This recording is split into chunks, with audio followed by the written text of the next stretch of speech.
Hi everyone, welcome to episode 37 of the Startup Playbook Podcast. My name is Rohit Bhargava, and each week I interview successful founders, investors, and subject matter experts on how they got started, the strategies they used to succeed, and their advice to current and future entrepreneurs. Before we get into episode 37, I wanted to let you know that on Thursday, 2nd of March, I will be hosting a live podcast interview with Nick Crocker at the Team Square co-working space in Melbourne. Nick was the founder of Hunted, a digital music chart which sold to Twitter in 2012. He then co-founded Sessions, a digital health coaching program which sold to MyFitnessPal 2 years later. After MyFitnessPal was acquired by Under Armour for $475 million, he went on to lead their product strategy and operations in San Francisco. Nick is now back in Australia and is the Melbourne partner at Blackbird Ventures, a $230 million venture capital firm that counts companies such as Canva, Redbubble, Shoes of Prey, Culture Amp, and EdRollo as part of its portfolio. So if you want to meet Nick and get a behind-the-scenes look at the Startup Playbook podcast in action, you can purchase a ticket to the event at bit.do/playbook Nick Crocker, all one word. Due to limited capacity at the venue, we only have 40 slots open for the event, with early bird tickets already selling out. So get your ticket at the link, which will also be included in the episode show notes at startupplaybook.co. So coming back to episode 37, my guest for this episode is Gavin Appel. Gavin has over 20 years of experience in the startup, corporate, and venture capital industries. He was previously a venture partner at SquarePeg Capital, one of the leading VC firms in Australia, counting companies such as Uber, Fiverr, Stripe, and Canva in its portfolio. Gavin is now the co-founder of OneStack, which partners with scale-stage companies to help them grow their business. In the interview, Gavin shares what startups should look for in investors, the key criteria to scale effectively, the importance of hiring the right talent, and when to start fundraising. Without further ado, here's my interview with Gavin Appel. Hi Gavin, welcome to the Startup Playbook Podcast, and thanks for taking the time to be here today. Thanks for inviting me along. It's great to be here. Not a problem at all. So for those people that may not be as familiar with you or your background, can you share a little bit about your story and what got you here today? Yeah, sure. So I'm hugely passionate about technology. I have over 20 years experience across startups, corporate and venture capital here in Australia and across the globe, starting my career in the mid-90s after completing a double degree at Melbourne University of Commerce and Science. I guess my passion for technology really just came as I started to see the internet taking shape in the mid-90s, and search engines was really where I got my first springboard into the industry. I was doing a part-time job over summer, and the founder of the company I was working for said to me, there are these things called search engines, and I want to appear at the top for every single product and every single business that we operate here at the company. Go for it. And so I started investigating companies like Webcrawler, Lycos, Excite, and directories like LookSmart back then, and also the Yahoo directory, and started creating some algorithms and some formulas to do what is now known and very familiar with a lot of people who will be listening to this podcast, called search engine optimization. I created my own little methodology and guidelines back there. So from that business, that really got me even more excited about the technology space, and I moved into a company called Sinewave Interactive, which was the first search engine optimization agency in Asia Pacific. I was the general manager of that business, really just learning on the job. I was thrown into the deep end. I was 22 years old, and I said, hey, let me be the general manager. I'll let you founders of this company build a new shiny product, and that new shiny product ended up being Hitwise. So the Hitwise business was formed. I continued to run the Sinewave Interactive business, the search marketing agency, for about 3 or 4 years, and then shifted focus into the bigger business, which ended up being the funded business called Hitwise, and took on a head of product, head of R&D style role to build new technologies within Hitwise for our global customers to address the problem of how do we get better leveraging data for our search engine marketing programs. And very quickly I moved into the Chief Technology Officer role, took over the R&D operations side of the business and quality assurance side of the business, built all of our product and project management processes as we scaled Hitwise globally, and joined the executive team. So it was a really fun ride from employee number 2. When we sold that business in 2007, there were 250 employees in Melbourne, Sydney, New Zealand, Singapore, London, San Francisco, and New York. So a pretty global role. but also fun, like, being able to grow up in your career, visiting, one trip for work was Melbourne, Singapore, London, New York, San Francisco, and back to Melbourne. So pretty exciting time. So we sold that business to a company called Experian, which are a very large, 16,000 strong team, company based in Costa Mesa in California and also in London. And I joined their global executive team for product development and technology. They approached me and said, Hitwise is one of 8 businesses in the pillar of where you guys exist. It's called marketing services.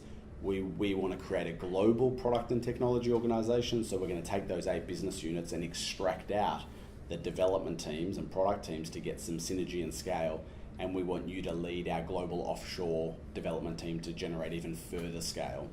So I ended up building a team from zero, a blank sheet of paper, through to 300 people based in Kuala Lumpur in Malaysia, to service Australia, France, the UK, and the US in terms of getting scale from a centralized R&D team.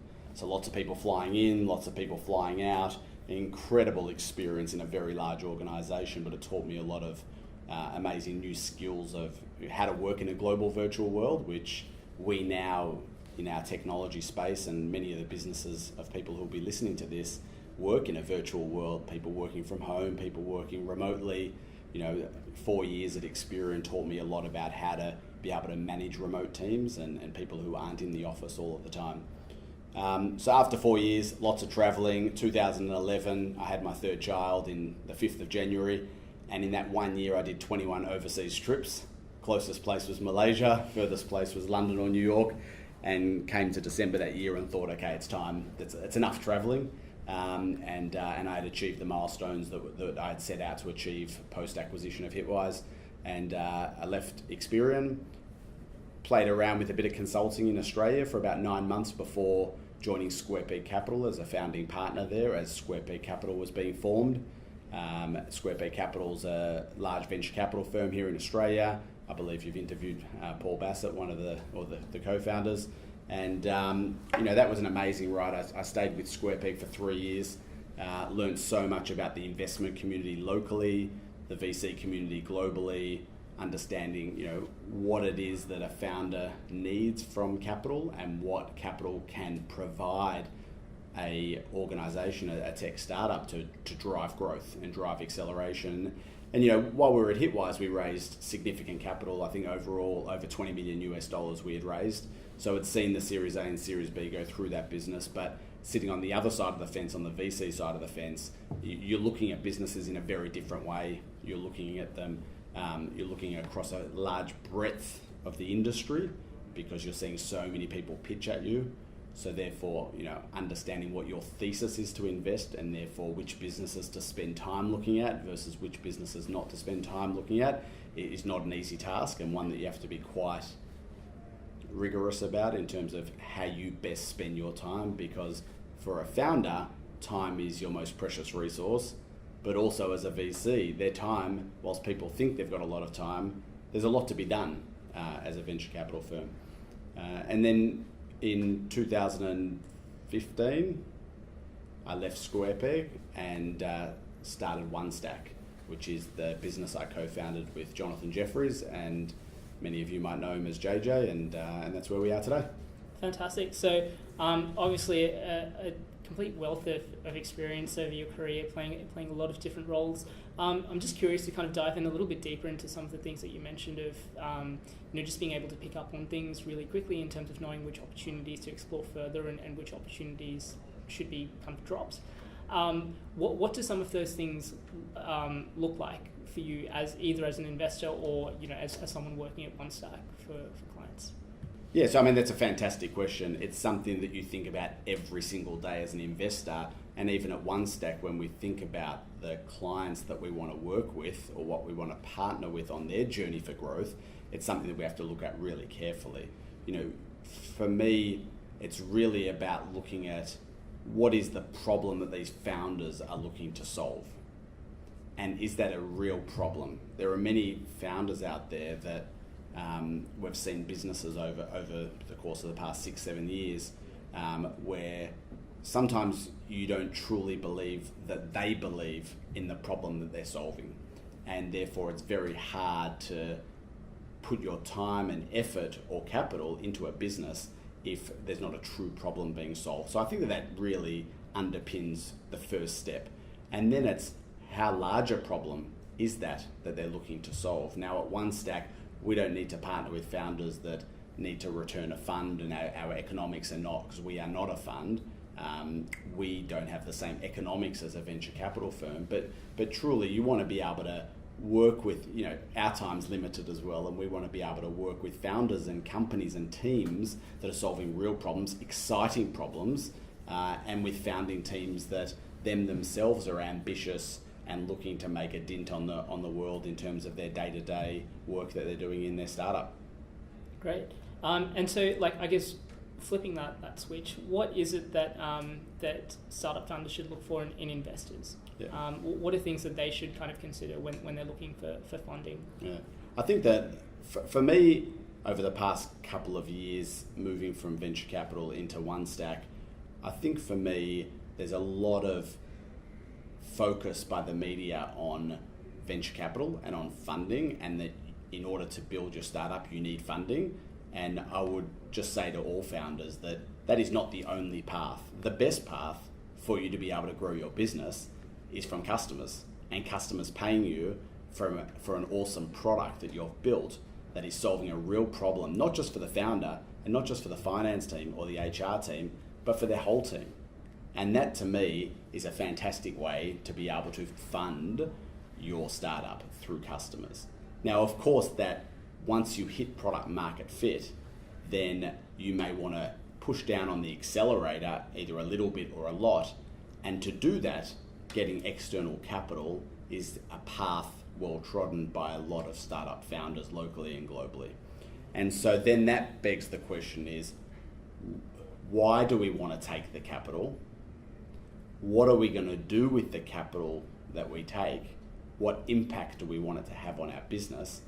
And then based on that, what are we looking for from an investor, and how does that map against the type of investors that are out there, whether that be high net wealth family offices, whether it be venture capital or private equity, or some strategics like corporate venture capital, or some of the big startups like Seek and Car Sales, who are now starting to make some investments into earlier stage technology businesses. And it's a combination of those elements that really start to map out what we call at OneStack an investment strategy, which is giving you a pathway and a process to understand where that capital should come from if you're looking for external capital. Because a lot of founders just say, okay, well, all the big VC firms that are in the paper every day raising funds, I need to go and see them all. But the reality is that many of those VC funds, both locally and globally I'm talking, have a particular investment thesis that they follow. So for example, Blackbird's is global from day one, right? So if you're not a global from day one founder and align with other elements of their investment thesis, then having a meeting with them may be great, but it's not going to get you any further along your funding process because their thesis doesn't align with your business model. And that's similar for other venture capital firms out there. So doing your research on the VC landscape is really important so that you don't waste your time and you don't waste other people's time.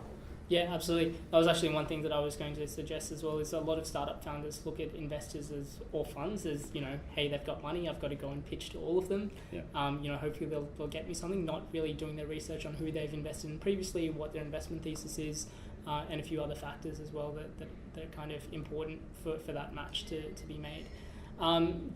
I guess kind of going back a little bit earlier to sort of you talking about the start of your career as well, and kind of being into SEO in the very sort of early stages. What did that process look like? Like you said that you were essentially kind of trying to teach yourself because there was no one or nothing to kind of really learn from. What did that process look like? Yeah, it was a lot of trial and error, which a lot of the learnings from starting off back then is very similar to a lot of learnings that founders have today, right? You're entering a space that doesn't exist. You're selling something that nobody knows what the definition of what is search engine optimization. It's a mouthful, let alone what is a search engine. So back in 1995 and 96, no one even knew what a search engine was. So when we were going to try and sell to people, they're like, I don't even know what you're talking about. And fast forward 20 years to where we are today, it's like the most lucrative source of traffic to many businesses, both organic and paid. So for me back then, it was a lot of desktop research, trial and error around how do we get listed on LookSmart in their directory back then? How do you get listed on Yahoo back then? A lot of waiting time. But yeah, I mean, it's kind of like that, test and iterate and look at the results and the ROI and move forward. I remember a couple of months after starting, I ended up going to my boss's office with a spreadsheet with all the keywords, hundreds of keywords we wanted. I was number one on every single keyword across all of the search engines. And I thought that was a really big success, but there was really nobody else in the world doing it back then. So today it's a lot harder. So, over time, a lot of search agencies came around and search engine optimization firms were formed. So it became a lot more competitive. The search engines became smarter. So it's just along that innovation curve of search engines. Google was 4 years before they were even founded when I started in that particular industry. So I think a lot of learnings back then can apply to even founders today in their own way around, you're not always going to have the right answer from day one necessarily, but listening to your customers and listening to the market will help you dictate paths that you need to follow to ensure that you can realize the vision of what you're trying to do with your product. Sure. Just something that you kind of touched on for any sort of listeners that have a really innovative product or something that maybe their consumers or clients aren't aware of or are used to. How do you kind of bridge that gap and sell a product into those sort of markets? Yeah. So that's exactly the same as how we did it back at Hitwise still applies today. Back at Hitwise, we were collecting data from ISPs, aggregating, anonymizing it, and then selling it as a platform to marketers to understand their competitive position and how they grow their business and learn from their competitors. Nobody knew what we were doing back then, so we had to spend a lot of time on education and explaining to the market what it is that we do. Very similar to what we're doing at OneStack now. We have to explain to the market what we're doing. So for businesses that are going down and founders that are starting businesses in areas where the path has not been ridden before, so they're not doing a fast follow, for example, or they're not doing just a tweak on somebody else's business, but they're truly doing something different, especially in the B2B space, they would need to spend a lot of time educating. Do you create content marketing around that to become thought leaders in the space? Do you create customer advisory boards where some of your founding customers can provide case studies, testimonials? Do you run a couple of events with some prospects and some customers, or a dinner or a lunch? Different things to be able to really connect with your target audience, but also use that not only as a networking event, but also as an opportunity to be able to educate the market on what it is that you're doing and why it's so important to the future of their business. Sure. I'm really curious to get your kind of thought on this. I'm not sure if I've asked this to any other sort of podcast guests, but for something that's new and unique, how do you know whether the consumers just aren't educated or whether there just isn't a need for the product that you're creating? I think because if you've educated them or you've started to educate them and you're not getting much traction, maybe you're not solving a real problem. And I think that it comes back to what I said in the very beginning is, how did you come up with the idea for the problem that you're solving? And if you have a look at some of the best and most successful businesses, including the video conferencing platform Zoom that announced a $100 million raise yesterday from Sequoia, previously, one of the founding employees, if not the founder of WebEx. So there was a fundamental problem that he saw after he had sold that business that he knew as technology evolved, because the pace of innovation from a technology perspective is evolving so quickly with cloud computing, etc. He realized that there was an opportunity to be able to create the next generation video conferencing platform, which is now what they call a unicorn business now. So within 3 or 4 years of him starting that business. So I think how did you come up with that idea? for the problem that you're going to solve and spend a significant amount of your time on the planet to solve is a fundamental pillar around that particular point. Sure.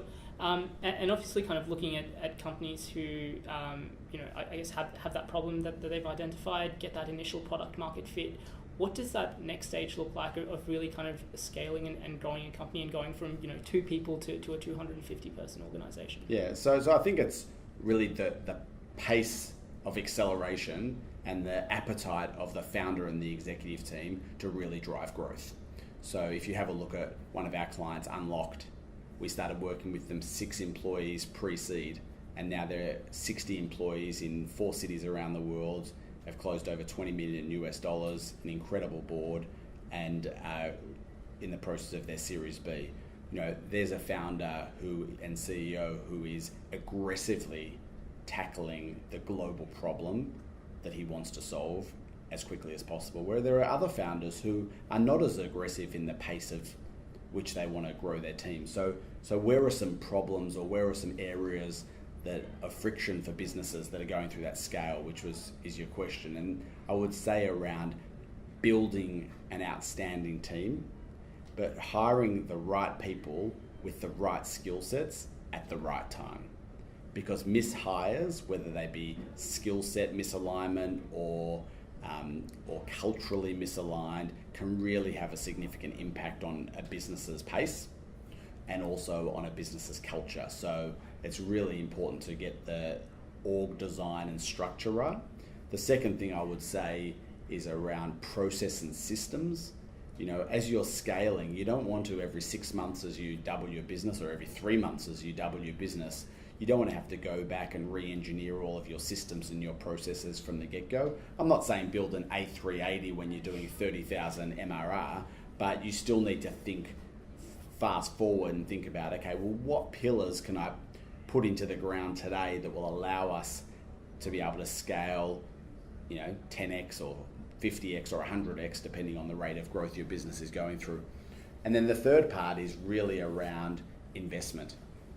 How much fuel are we going to need on this fire to be able to grow so that we don't run out on our runway and we can realize the vision and ambitions that we have as a team growing their business? Speaking of hiring and hiring the right people at the right time, how do you, how does sort of businesses, when there's so many different things going on, how do you sort of identify those needs and identify the right people? Yeah, so sometimes founders have it intuitively in them. They are amazing at attracting the right talent because it's the vision or the business that they're building, and people come to them. It's a very rare case where that happens. I would say that you need to, as a founder, surround yourself with the right people that can support you through that and help you understand what outstanding talent looks like, and therefore how you can go and approach that. And that might be directly approaching it might be through referrals through your network, or it might be using an executive search firm to be able to bring the right people in. But undervaluing or underspending on attracting and hiring the right talent is where I think a lot of Australian founders, they underestimate the importance of it, and they underestimate how good outstanding talent is. And if you have that outstanding talent in your organization who have done what you want them to do before, so they've seen it, they've seen the playbook and they know what they're doing, that can have a significant impact on the rate at which an organization can scale. On talent, I guess one of the conversations that's kind of heard a lot within the Australian startup ecosystem is that there's a real sort of lack of talent or lack of people with experience that have kind of been there and done that. What's your read of obviously working with a lot of kind of scale stage startups, what's your read of the available talent that's here and what's lacking or what's kind of great? Yeah, I think there's amazing talent in Australia. I think it's just a matter of where do you find that talent, and as per my previous answer, I think people don't know necessarily how to find that talent, or they don't have the finger on the pulse as to where that talent is hiding, or they don't want to spend on executive search firms or whatever it might be to be able to get the right person in with that cultural and skill set alignment, but who can grow with the business at the pace at which the business is operating at. Having said that, depending on the stage of the business you're at, looking at the global talent pool is obviously very important. There's many stories where some of the bigger firms like Atlassian have a lot of people internationally who have come to Australia who are working in their organisation. I've seen that in a number of our startup portfolios as well, but there's other ways to augment your team through outsourcing or offshoring, depending on what makes sense for your business and what pieces of the business is most appropriate to do that with. Sure. And I guess kind of looking at the investment strategy as well as another kind of pillar of scale, when is the right time for people to, obviously there's different stages of investment as well, but when's generally the right time for businesses to start thinking about those, thinking about taking on funding as a way to scale and grow? I think it's never too early. So what I mean by that is that many businesses that decide that they're the right fit to raise capital, raising capital is always a part of the founder's job from that day onwards. Building relationships with investors early when you're at the ideation stage, or even when you're still at a previous employee's firm. There's no reason why you can't go to the millions of events across Australia where the venture capital investment community congregate, or they speak at, or listen to these podcasts to hear what investors are looking for. You start to pick up on the names of the investors in the market. You start to get familiar with the landscape. There's a number of Lumascape style images out there about the Australian VC and investor landscape. Starting to get familiar with it early, even if you're an employee of a firm like our real estate group. There's no reason why you can't go and attend these. You might have some interest in wanting to go and learn about it, because in 3 years' time you might be running your own startup. So I would say educating yourself on funding and investing, it's never too early. As a founder, it's really important to focus on the task at hand. And the task at hand is building a massive business, if that's what your objective is. So funding can be a huge distraction for founders. The best founders love to say, the best founders love to say that they would raise capital all the time, but it just takes up too much time for them. So what is best is to run a process around capital raising, but always to keep relationships going with these investors, because they like to invest in lines rather than in dots. They like to be able to understand the journey along the way, rather than today you get a call and a pitch deck, in a year's time you get a call and a pitch deck, a year after that a call and a pitch deck. There's no real context for the investor, and therefore it's much harder for them to make quicker decisions. They have to do all the due diligence from the ground up, whereas if there are regular touch points with the right investors, as we said earlier, you need to make sure you're talking to the right investors whose thesis aligns with your particular business. That will make the process a lot smoother. But funding is just like gaining customers. It's part of the job of a founder. Sure. Understanding that every situation is different, but what does a good sort of investment process look like? Yeah, I think a structured process is good. I think a targeted process is good in terms of targeting the right partner at the right VC firm is really good, and setting deadlines as well. So when you run a process, just like when you try and close, it's a sales process at the end of the day. So think about you selling to an enterprise customer, and it's a 6-month sales cycle, and there's certain stages along different gates that you want to get through. For a founder, it's a very similar process when it comes to funding. Except it's multiple conversations that you constantly need to have at the same time to ensure that there's competitive tension around the capital raise to ensure that you have the upper hand. But ultimately, as a founder, if you're executing and you're hitting your metrics and your numbers and the growth rates that you want and that what investors like to see, then that process will be a lot easier. Sure. And obviously, again, kind of touching on your experience of sort of growing startups, being part of Square Capital, and now kind of assisting scale stage startups through OneStack as well. Again, there's kind of a lot of talk in the ecosystem about Australian investors being conservative in terms of who they back, what stage they kind of back startups and those sort of things. Just really curious to get your thoughts on how you kind of see the investment ecosystem in Australia and the support that it provides? That's a great question. I think if we go back 5 years before I joined SquarePeg, there was a very quiet period leading up to that 5 years.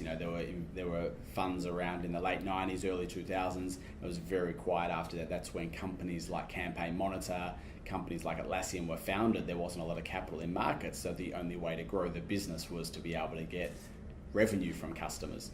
I think over the past 5 years, we've seen $2 billion worth of capital raised or being raised in the past 3 to 4 years. So there's a lot of capital out there. I think that it's a really exciting time in the investment community right now, or for founders as well. But at the same time, it doesn't mean that the capital will be easily accessible.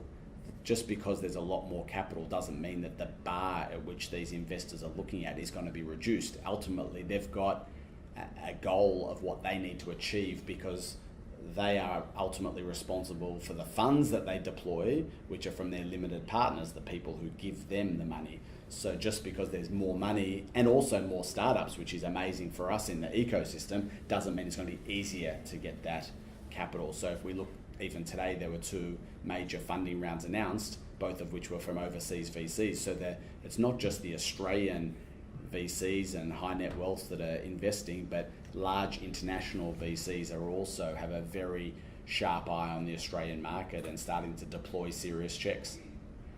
And just quickly, before we kind of mindful of your time as well, is I'd love to hear more about OneStack and the kind of services it provides. Yeah, absolutely. So OneStack's a really exciting part of my career. It's the first company that I've founded or co-founded with JJ.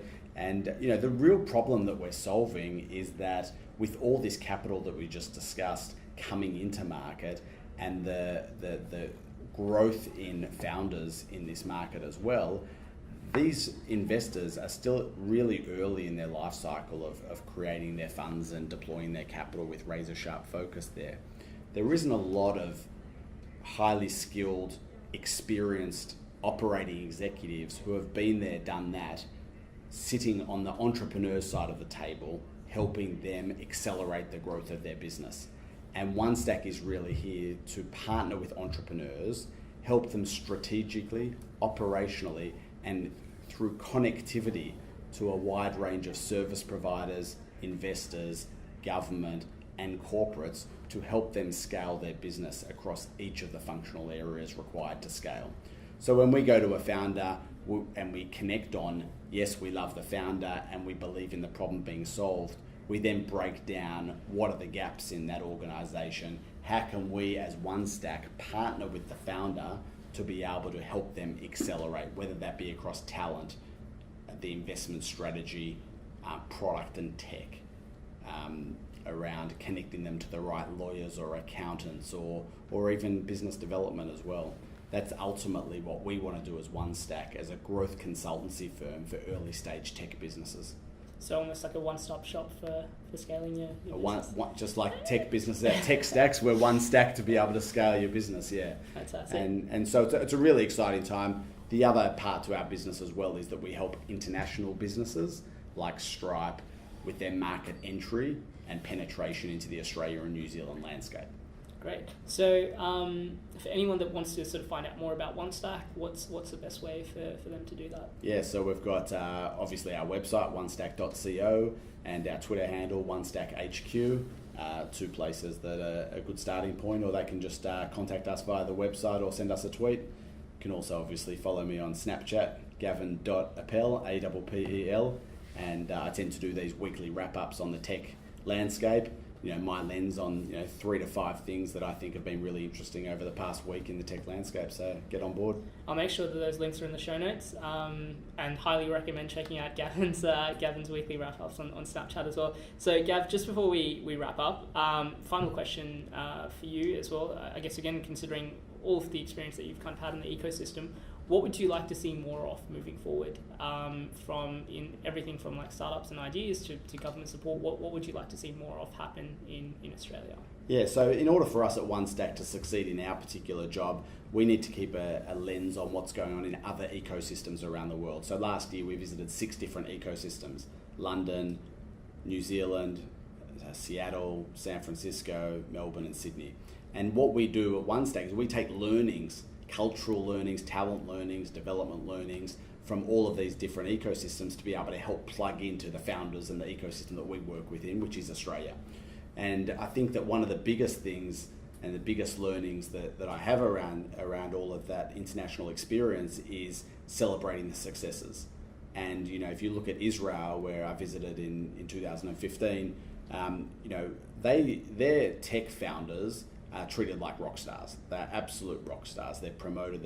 They're really seen as rock stars. And I think that talks to their ecosystem and how they think about founders and how they promote and celebrate successes. And I think that in Australia, we can do a lot more about uncovering the successes and celebrating them and talking about them to be able to encourage that product manager inside a corporate today who could be the next founder of a business that could be globally relevant, to encourage them to say, you know what, I can do this and I can be like person X because I've got those skills and I started my career like that, so why can't I do that?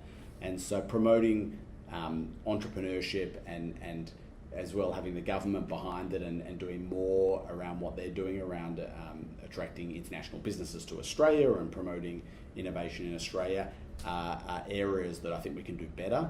I think on the investment side, we're doing a good job in terms of raising more capital from the venture capital. Super funds are now starting to put more capital in, so I think we're on a good path there. We won't know the successes of the venture capital community for another 3 to 7 years because of the life of these funds. But I think that the community as well is doing a really great job in the events. If you have a look at the event schedule, if there was one aggregated event schedule, you could go to multiple startup events every night of the week, at least across Melbourne and Sydney. And I think that's really exciting.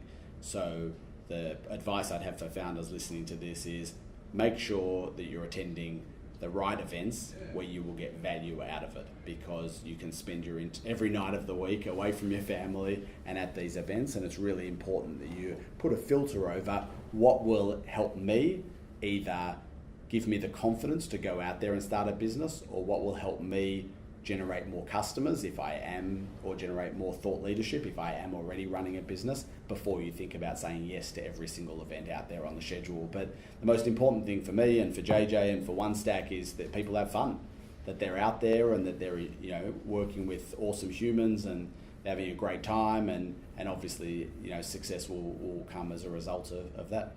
Fantastic. Gavin, thanks once again for your time and for sharing your insights and your experience. Thanks very much for having me. Thanks for listening to episode 37 of the Startup Playbook Podcast. You can find the show notes of my interview with Gavin, along with a curated list of tools and resources for startup founders at startupplaybook.co. As always, you can join the conversation through our Twitter account. The handle is @PlaybookStartup. In the next episode, I interview Simon Holland, founder and director of PaperCloud. PaperCloud is a digital product development studio that works with founders to bring products to market and scale growth through its PaperCloud services and PaperCloud Ventures model. In the interview, we talk about the components of good ideas, what good products look like, and how to scale businesses effectively.